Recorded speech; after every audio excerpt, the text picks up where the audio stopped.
We have 3 amazing Aussie investors and mentors joining us. We have Christy Jenkins from Blackbird, George Londex from Taronga Ventures, and Bill Trestrill from Black Nova. I just want to utilize this opportunity to tell you about us at Founder Institute, world's largest pre-seed startup accelerator. And since 2011, we have helped to launch more than 1,000 companies in 200 plus cities across 6 continents. And so what we do is we help pre-seed entrepreneurs and teams build traction and funding by establishing a critical support network of local startup experts that are invested in their success, and also by providing a structured and challenging business building process. To date, we have helped raise over $1 billion through the startups we have helped. Our next hybrid program in Australia, New Zealand will start in March, and we've already started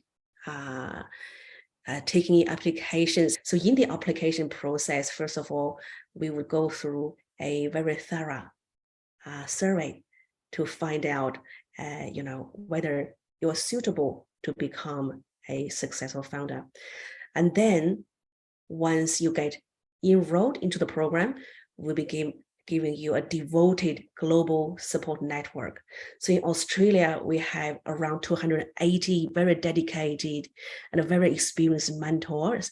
And also our global network has 20,000 plus mentors, which you can also tap into. And in our program, during a 14 weeks period, you'll be put through a very structured growth process. So in our local leadership team, we have Ben Chong, venture capital, a technical background investor, and me, growth expert and sustainability advocate, and my colleague Paul Prajewski, very experienced product management professional, and also Chris Clark, who is a serial technical entrepreneur. So across Australia, New Zealand, we also have very experienced venture partner.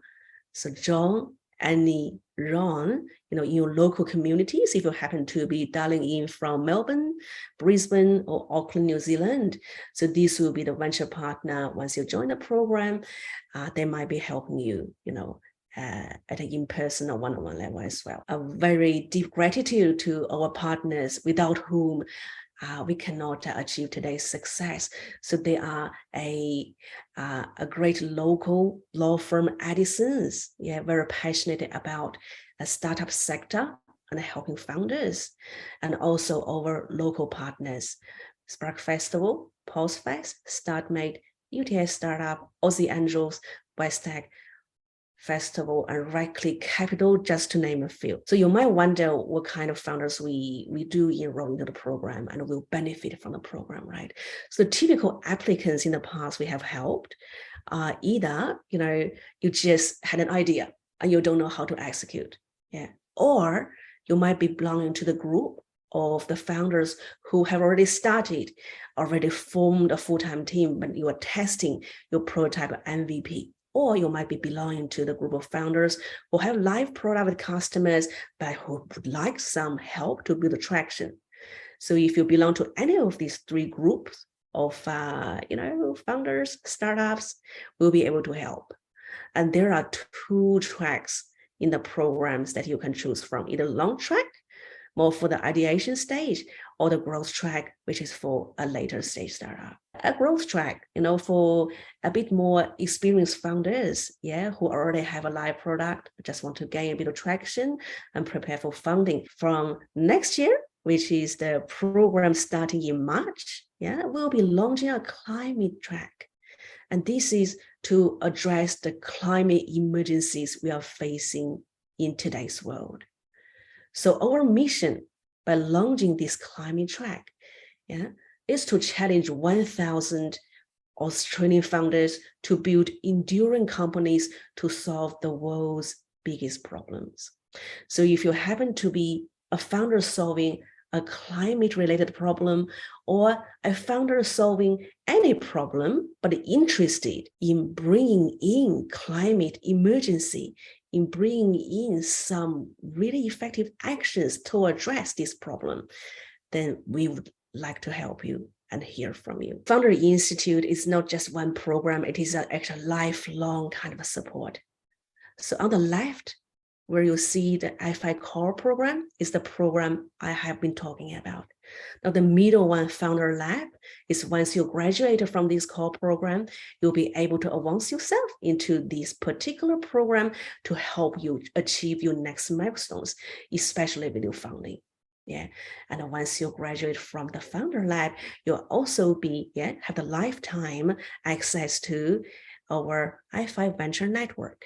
So as you can see, the program and the support doesn't stop once you finish the program, but it continues, as a lifetime support. Startups who have graduated from our program, the highlights, the representatives from each continent, and some of the examples that I have acquired. And if you happen to be from Australia, New Zealand, the column I like to draw your attention to is the right-handed one. So in a few days' time, we will have our early admission deadline on 11th December. 26th Feb 2023 will be our final admission deadline. The program will start on 7th of March and will finish on 13th of June. And to apply, once again, go to ifi.co to look for more information. So stoked to be here tonight. As Phoebe said, I am from Blackbird. I've been at Blackbird about a year or so, and that's the largest VC fund across Australia and New Zealand. We've just raised $1 billion to invest in startups from the very, very beginning, whether that's just right at the idea stage all the way through to like pre-IPO companies. So I'm also an athlete by trade. So I've represented Australia in 3 different sports: trampolining, CrossFit, and beach volleyball. And just deeply passionate about the startup sector. And I love programs like Founder Institute and some of the programs we run at Blackbird, because I think being a founder is in many ways a learnable skill set. And much like being an athlete is mostly due to training. And I love these programs because I think the startup sector can be hard to break into. And this is the way to do it. And hopefully the next great Australian or New Zealand company comes from here. So lovely to meet you all, and very stoked to be here. In terms of myself, so I work for Taronga Ventures. We're really focused on finding great companies that innovate the built environment and kind of real estate sectors. And so things like new ways of EV charging, modular building systems for events and kind of healthcare, all the way through to using drones to monitor the condition of assets like large industrial portfolios and things like that. So I've been with Taronga for 2.5 years now, formerly a management consultant, and in my spare time, a big music lover. I'm Bill Trestrail. I'm the old man in the team here. I do a range of things, but I'm a venture partner at Black Nova Ventures, Venture Capital, and we're a early stage investor in B2B technologies. And we're very focused on solving persistent, boring problems that lots of companies have. Prior to that, I've been working around the startup community for 12 years. I've mentored, I've coached, I've been a startup, I've done a whole range of different things over that time. And prior to that, I spent 20 years working in data-intensive computing environments. So I've been involved in the beginning of the VR markets, special effects in the movies, a lot of complex data management and data-intensive type solutions and technologies. So I have a deep background and a deep network in the technical space. So looking forward to hearing the pitches and love what Founder Institute does. Interview Time is a SaaS platform that helps tech companies to optimize their interview process by coordinating interviews, assessing candidates in the structured way, and interviewer training. As software engineers, Dmitry and I conducted a number of technical and behavioral interviews over the years. We both felt the frustration with maintaining our own bank of questions, coordinating with recruiters and other interviewers, and the time and effort it takes to prepare candidate feedback after each interview. When we started talking to other interviewers and recruiters, we realized that the issue is actually bigger. Recruiters, for example, spend a lot of time scheduling and coordinating interviews. Companies even have a dedicated role called recruitment coordinator. That is why we've decided to build a platform that reduces time and effort recruiters spend on coordinating interviews increases pool of available interviewers, and gives valuable time back to interviewers. This space has quite a few competitors, but they are very focused on sourcing and tracking candidates. When it comes to interviewing, interviewers actually don't use them. We've seen this at the companies we worked for, and when talking to more than 40 interviewers and recruiters from companies like Canva, Safety Culture, Cash App, and Atlassian. I will preface by saying I give brutal feedback, but feedback is given in the spirit of wanting to help you improve. Absolutely. Okay, awesome. So I can tell that you're reading and you don't actually sound excited by your own company. And I just like want your energy to jump out through the screen. And when it's on video, you actually have to be way more energetic because it doesn't come through the screen as well. So like maybe move your camera back, put your hands in the screen, like show me more love and energy for your company.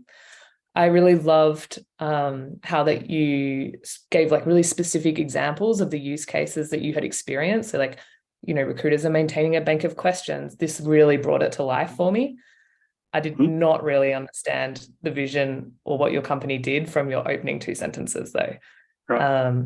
So that needs a little bit of rework, like put it in everyday language that an 8-year-old can understand. I did really like that your understanding and connection to the problem. I thought that came through. I was like, wow, he's really lived this problem. I wanted to get a bit more excited for the vision of your company. So instead of talking about maybe competitors, I'd be like, what does this look like in like 3 years or 5 years? And how does this impact, you know, how the recruiters' lives or like the candidates' life experience? In terms of I really like the structure. So you kind of hit the kind of opener, then problem, very clear articulation, then you hit solution with a little bit of mention to the competitors, and then gave us a bit of traction as well, which I thought from a structural perspective, really liked. Echo Christie's point around just the enthusiasm and the energy. I think that would definitely go a long way. In terms of the actual solution piece, it would be good just to spend a little bit more time there. So I'm super clear as to what the solution is, because I was pretty clear on the problem and then some attraction, but maybe just a little bit more articulation around that solution piece. But and again, similar to what Christy mentioned, I think it was good that you brought in your own personal experiences just to help kind of articulate that problem piece. I'm going to give you a 2, but you could raise this to a 4 with your presentation style. I'll go for a 4. Hi, I'm Deborah Tyson, founder and CEO of BlissSpot, the Web3 wellness app that empowers and rewards well-being. Did you know that stress is the world's leading cause of disability? Almost half of business owners suffer from anxiety, contributing to $322 billion of annual global productivity losses.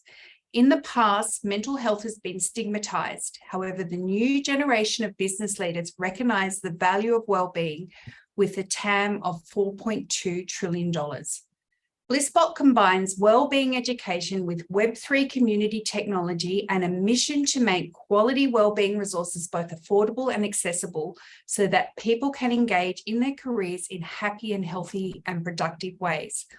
Highlights of our sustained and continued growth include 19,000 free members with 80 global wellbeing leaders who have created over 1,600 pieces of content for BlissSpot. Our partnerships include GoOne, Fingerprint for Success, and Work180. We've achieved a 97% increase in paid users and a 73% increase in our annual recurring revenue over the past year. We have a world-class team who are passionate about creating positive change through well-being. Our CTO, Dr. Lee Tang, and Chief Growth Officer, Bradley C. Hughes, are both highly skilled and well-connected in the Web3 space. Our key milestones include launching NFT memberships early next year and launching a Bliss token late next year. We are seeking the right investment partners to support us on our journey. I thought you did a fantastic job of covering a lot of a pitch in that time frame. I think you still went a bit over the 90 seconds, but we gave you some time, and I think it was you hit a lot of the key points. You gave us an understanding of your progress and the where you're up to in the market to an extent. Although there was one thing that I think it would have given you a little bit more power to give us an understanding of what your current monthly RRR, your MRR or ARR is. You talked about it being increasing, but increasing from $1 to $5 or 1 to 5 million are very different numbers. So just clarifying that. But I thought you did a fantastic job, and it'd be hard not to give you a 5. One thing, reading. You did come across as reading because I could see your eyes following stuff on the screen. And so, there's some things you can do to improve. Pitching is partly theatre.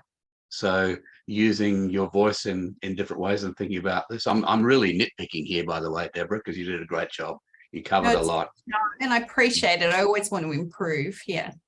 Thank you. Using your voice, learning how to be low and slow to start with, comes across with credibility, and speed and shows passion.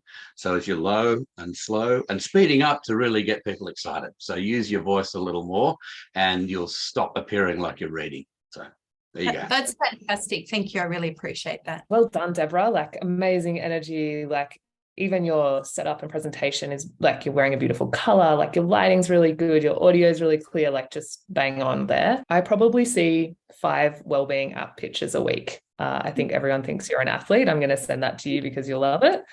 And so I get a little bit jaded. And in this case, I would advise not starting with the problem, because it's a no-brainer that stress is a huge problem. Mental well-being is a huge problem. Market size is huge, obviously. Like, I have seen this 1,000 times before and I don't care.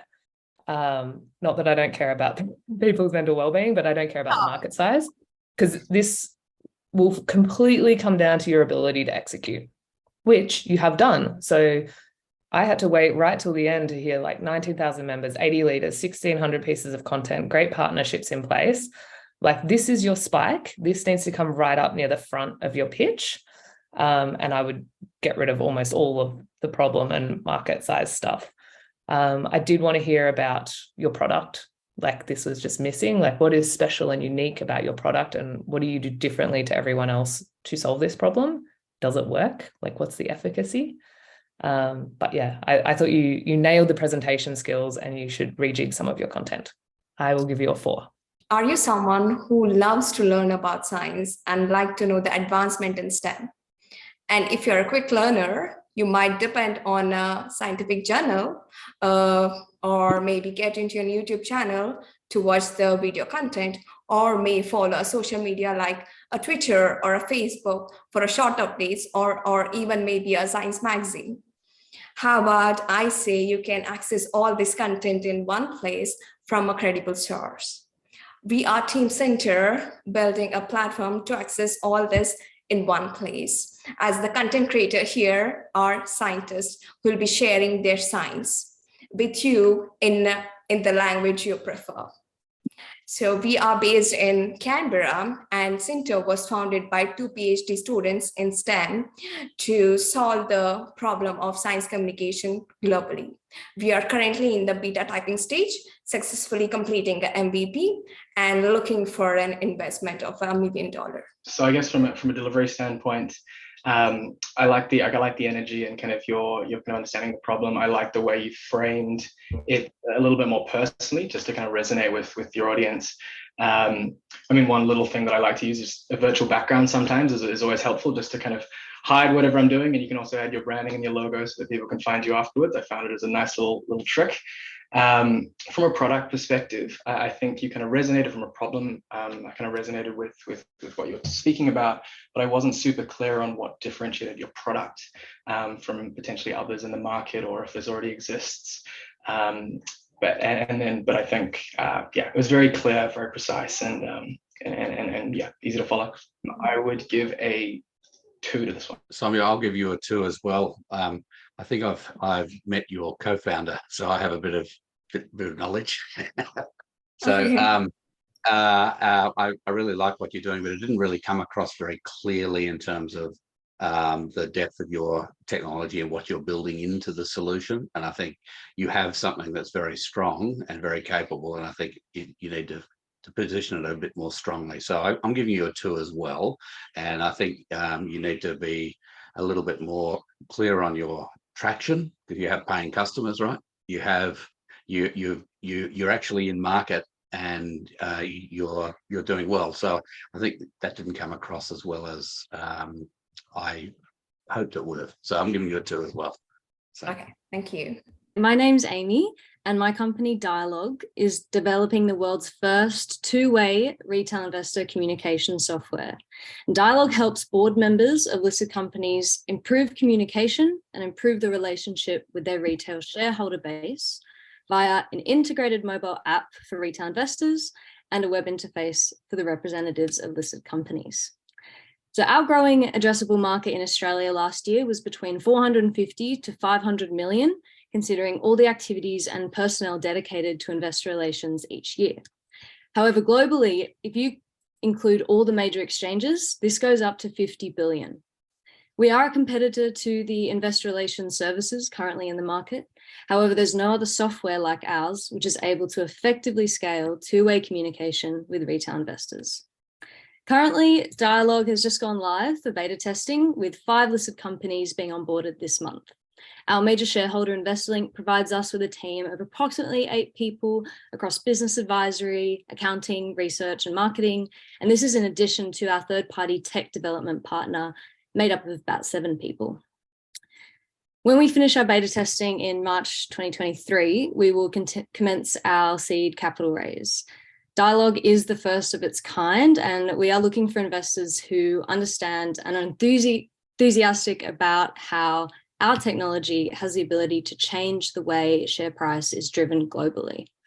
We like to say that better communication means better share price, not just investor relations. Well done, Amy. Congratulations. So I'll go like a few like small, let's call them orange flags in your pitch.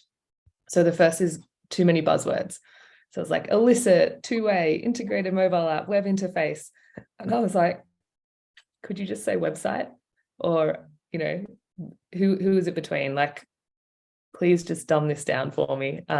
Because I was actually, you opened and I was like, I have no idea what you actually do. And then it wasn't until like maybe 40 seconds in that you're like, oh, it's for retail investors. I was like, in my head, I was like, is it retail stores? Because I got a bit lost in all the buzzwords. I've made my thoughts on market size quite clear already. So I think this is like the least valuable part of your pitch. Congrats on your traction. Super awesome. Well done. Love to hear that you're in beta. Another small like orange flag is you've outsourced all your tech development. So you've got a third-party tech partner, which basically makes me wonder as an investor, like, do you have a technical co-founder? Probably not. What's your plan to like bring that tech development in-house? Who's doing the product design? Like, how can you build a product that's beautiful if you don't control the build of it? And how do you iterate that product quickly based on customer feedback if you're not in control of that either? I both loved and was terrified by your tagline around change the way share prices are driven globally, which brings to mind, what was the company that like happened? Yeah, I forgot the name of the company, but like the one that was like hugely in the media like last year. And I was like, wow, potential scary thought there, but also like huge ambition. So both exciting and terrifying. Yeah, well done. I'm going to say a 4. So in terms of delivery, I really liked your delivery of that pitch. I like the way you kind of varied your tone. You kind of slowed down and sped up, and it showed a lot of energy. My key piece that I just kind of struggled with a little bit was around the problem. So whether or not there's a problem here to solve and the willingness to pay. And so is this something that the 2 stakeholders want? So I think from the retail investor, probably, but from a board member, I'm not 100% certain. And so kind of validating whether or not there's kind of that willingness to pay and that problem piece. And then the impact of the solution, what's the actual benefit of the solution? You kind of, as Christy mentioned, that kind of tagline at the end, the impact on share. But has that been validated? Is there an impact there? And is there any other impacts of the solution? So that's probably just a part that I'd flesh out a little bit more. And I would give a 4 to that one. Our problem is centered around cookies. And just to quickly explain to you what cookies are, in case you don't know, cookies are the pieces of data stored on your device, and when you visit a website, is being used to target you so that online media can tailor their advertisement and with that increase their ad revenues. And the problem they are facing is that these cookies are disappearing. So at the moment, already their ad revenues are going down by 20%. When Google also phases out the usage of cookies, it's expected to go down by even 50%. And because of that, 40% of the publishers are expected to have layoffs. So we think, or actually we know, that with Madhu that we have the solution. What we do with Madhu is that we target that same audience at the point of inspiration. So if you visit a website and you see a product in the content that you feel that you like, our AI solution recognizes that product and allows you to instantly buy it. The traction so far we have with this product is that so far we have 3 clients with an audience of 1.5 million visitors a month using our solution already. We have partnerships in place with over 6,500 merchants worldwide, and we have a fully functioning MVP with a fully functioning AI solution. Together with my network as celebrity photo agency owner, which I used to be before, we think puts us in a great position because every major publisher around the world is only one phone call away. This combination really makes us think that we are one of these solutions for the cookieless future. I'd give that pitch a 5. I kind of liked the structure and the delivery and kind of how you went through the content. I mean, you could probably tighten up delivery a little bit, but I thought just the way you kind of went through that was super clear. I mean, for us, I think going through that quick little tidbit on what a cookie is fantastic. I think if you do the research on specific investors who are more deeper in that space, you can take that out, but it's just kind of adapting your pitch depending on your audience. But I think for this audience, it was great to add that in there. Great traction and demonstrable pieces there. Spending potentially a little bit more time on the solution. I think I followed most of it and then half got the solution. And so maybe you just gave me like half a line or led with that at the beginning or close with it at the end. It would have just hit that one home, but great pitch. Enjoyed your pitch and found it quite stimulating. However, I struggled over the solution as well, and I can sort of see you're enabling someone to transact very quickly, but you're not actually enabling capture of data. And so the cookie is a data capture piece for the advertiser or the publisher, and there's lots of reasons for a cookie. So I see some use cases where it would be really useful, but that's only when you're publishing a product to sell it. It may not work in a lot of use cases, and so I'm questioning the solution or the veracity of the solution for the problem. And it might just be that I don't know enough, or it might be that you haven't clarified it well enough. So I'm going to give you a 4. My name's Chris. I've been a special needs teacher for 20 years. I've worked with every single day. I work with children with autism, severe intellectual disabilities, and things like that. Just when the pandemic started, I started a side hustle called Pixie Power, which is basically a light tech communication device. It's done very well, and I've gotten to the point where I'm working with people like UNICEF. But my new idea is this. I want to create an online platform. The online platform is basically an educational space where young children, families, and adolescents can go and can create, with the help of AI, and this is what I need. I need someone who understands how to leverage AI within an educational platform to develop a space where children can be assessed, tested, curriculum can be delivered, and there can be a real focus on communication, because this is basically the issue with disabilities. Disability is not the issue. It's how are people with disabilities learning to communicate. That's what holds them back in life. And that's what I'm passionate about. And that's what I put my time into. So I want to create a space where children and adolescents can come and learn to focus on curriculum, well-being, work readiness, which is a really big issue when children are getting to adolescence, and how to promote and also deliver therapy. So I've got a lot of experience in this space. I've got a team we work with, or we already work with the University, San Francisco State University, University of Hawaii, University of Southampton in the UK.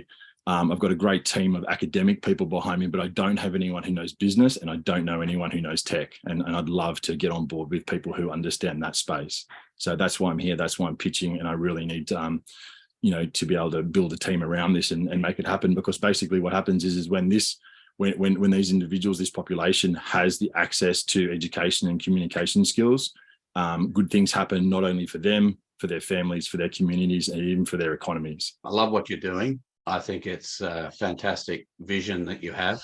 I highly recommend you get into the Founder Institute program and help you fill the gaps and help you identify what those gaps are and help pull that together. And it's something that Founder Institute's really great at. in terms of a pitch, you're obviously pitching the concept and the idea, and I think we all came away understanding certainly what the pain point is.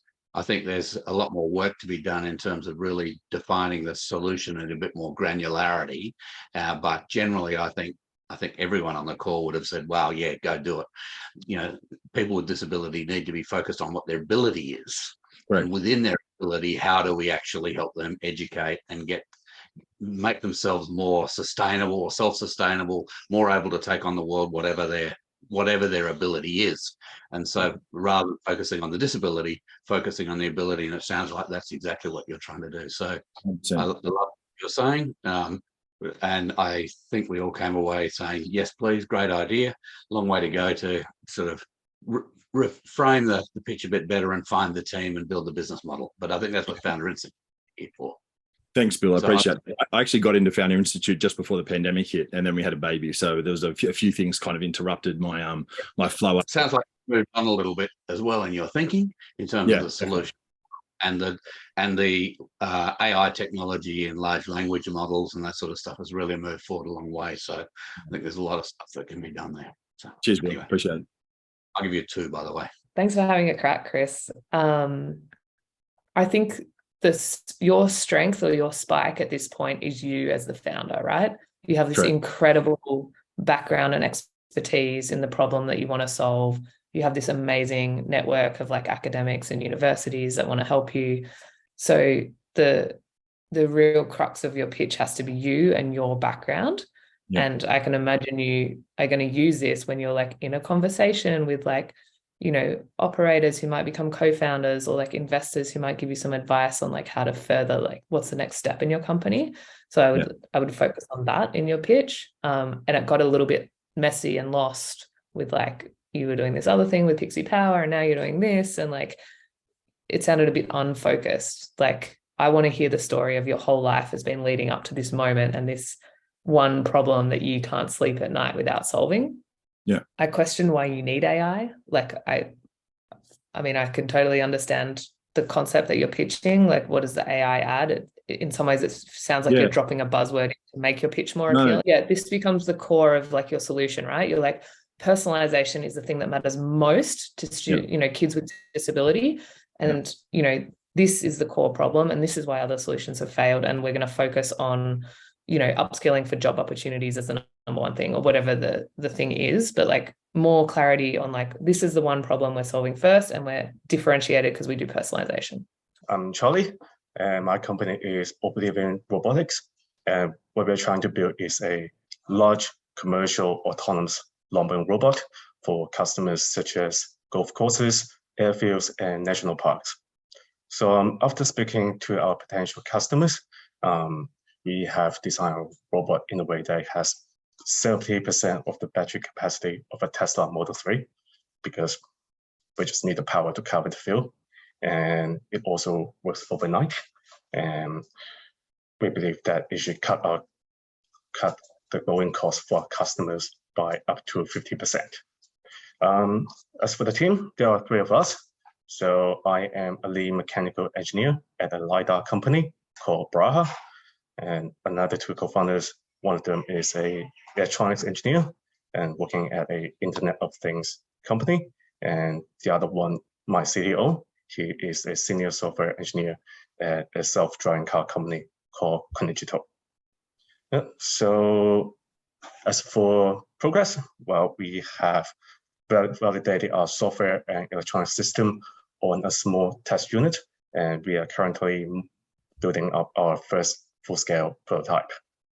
And so I'm going to be working on this full-time early next year, January, and we are thinking about trying to get our first round of funding in February hopefully after we can get some pre-orders in first. Hey, Charlie, nice to meet you. And you work at one of the Blackbird portfolio companies. That's amazing. Although it sounds like you're leaving, which is less amazing. Okay, cool. Like, I was definitely intrigued by your team. So you have 3 like really strong technical founders, which is incredible. Like many pitches that we've heard tonight lack a technical co-founder. So you don't have any issues there, right? That's pretty much all we got. Yeah. I think what was really missing for me was a sense of like, why do you care about this problem? Like, you could build anything in the world. Why this? Like, robots are cool, yeah, but like, do you want to like cut grass for the rest of your life? I didn't get a sense from you like this is the one thing that you care about more than anything in the world. For me personally, I've always wanted to start a startup, and I think robotics is going to change the way we live. I mean, maybe in the future we wouldn't have rural cities because they got the resources. That's pretty much their I agree, economic expectation. But that's not what you pitched. Yeah. Yep. So for me, it's about starting from the lowest hanging fruit. And I think lawn mowing is the lowest hanging fruit because it's pretty much outdoor labor. I would say raise your ambition. Like, I want to know about what you want to do in the longer term. And maybe this is the first step on the pathway to get there, but I'm not excited by your current goal. And I want to hear about your real vision. This is my number one piece of feedback for you. So I'm going to say a 2. I'll hand over to George.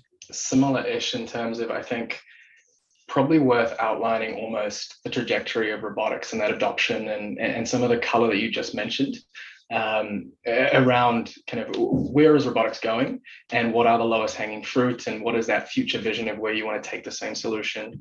Then kind of once you kind of mentioned that lowest hanging fruit piece, validating that customer feedback. And so you kind of mentioned you spoke to customers, but then that influenced the battery life.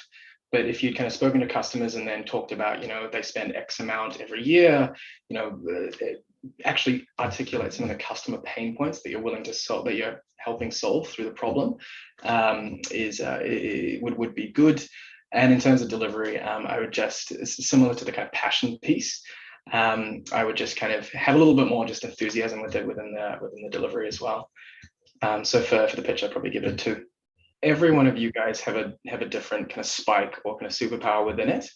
And so really focusing on that and articulating that and kind of communicating that to the other side, but then also following a good structure. So whilst you might highlight a certain element and really deep dive into it, still follow a similar structure of problem, solution, and some traction, such that we can follow and kind of understand your journey. But then obviously, for some of you guys, it's the team. For some of you, it's the authenticity and the passion for the problem, and kind of making sure that you still bring that out within the pitch.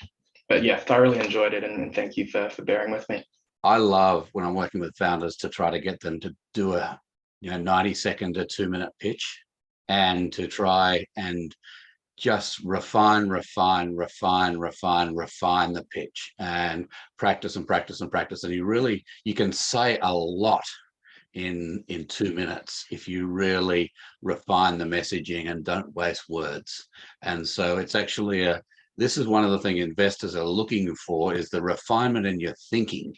The pitch process of putting a pitch together is actually to help you to really enunciate your solution and your business very clearly and very quickly.